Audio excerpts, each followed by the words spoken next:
Hey friends, welcome to the channel. I'm Ken Smith, just an old guy having fun with trains. And in today's video, I'm going to talk about running this locomotive on this layout. Are you serious? Yep, I sure am. And I'm going to prove it to you why this loco would work on this layout. But first, let's look at some real photos and compare this loco with what I've actually found. Let's check it out. The Denver and Rio Grande Western number 168 is a Class T12 460 or 10-wheeler type narrow gauge steam locomotive.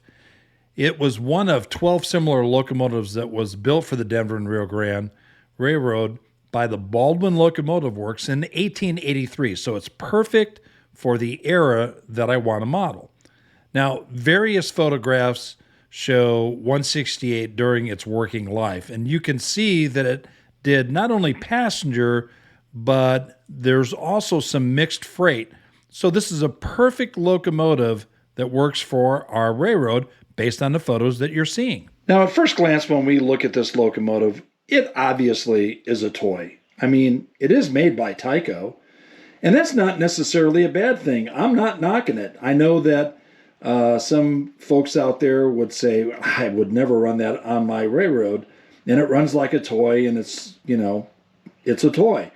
Well, yeah, it is a toy, but it can run efficient, and it can run well, and believe it or not, there's actually even room. If we take a look inside the tender, let me pop that off here real quick. We have more than enough room to put a decoder in there and probably even put sound in there.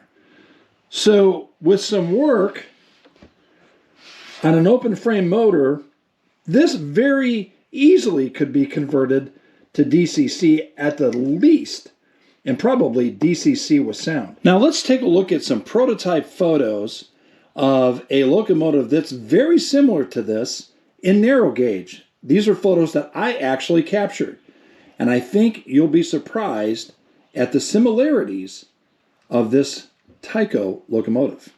Now, I was fortunate enough to capture 168 when it was actually a display locomotive in Colorado Springs, and the Denver and Rio Grande Western actually donated 168 to Colorado Springs as a kind of a display museum piece, if you will.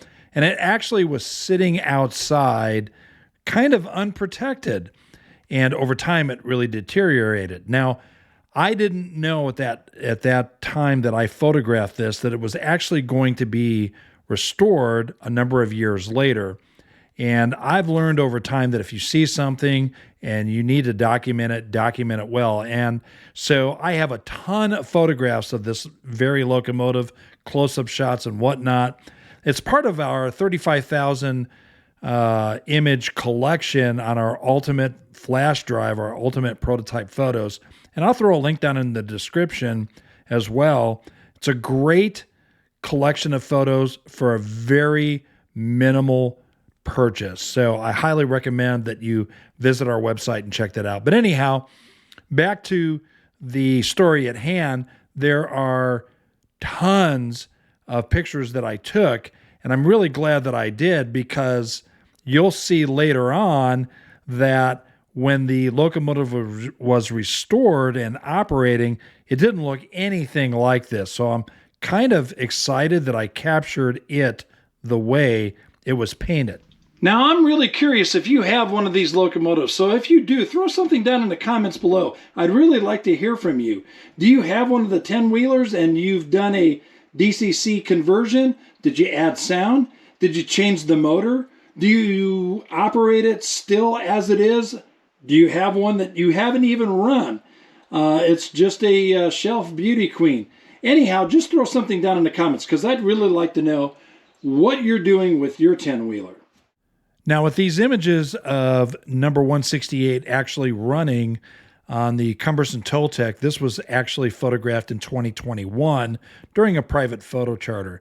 You can obviously see that the lettering is different, the paint scheme is different. There's a lot of things different than the display model. The other thing that I want to point out too is that when you compare this to the Tyco, you'll also notice that domes are different, the bell location is different, the dome's location is different. But if you go back to some of the other images, you'll see that there are some variations within the T12. So again, this locomotive can actually work. So you can even see from the prototype photos that there's a lot of similar qualities to this Tyco locomotive. The other thing I'd really like to point out too is that you can buy aftermarket domes, and you can buy an aftermarket bell, and you can add whistles, and you can add a steam generator and remove the steam generator that's here. You can change the stack. You can change the pilot. There's lots of, you can even change the cab. You can do as much or as little as you want with this locomotive, and there's a lot of great opportunity that's just sitting right here in front. Even if you do nothing and just paint it and maybe add a real wooden load or a real co-load, you have great bones that I think that you can work with. And all it takes is a little bit of time and some patience. The big thing is just cleaning the motor and getting that so that it operates as efficient as possible. And I think you'd be very pleased with the results. There are plenty of people who have modified these fine locomotives and modified them to DCC, DCC with sound. There are lots of opportunities that you've got. And I got to tell you, with 3D printing that's out there today, if you've got a 3D printer and a little bit of time, man, you can do wonders with this locomotive. There's a lot of detail parts that are still available too in aftermarket stuff. So don't hesitate to grab one of these. And that's a wrap for this video. Have a wonderful day, and you all be blessed.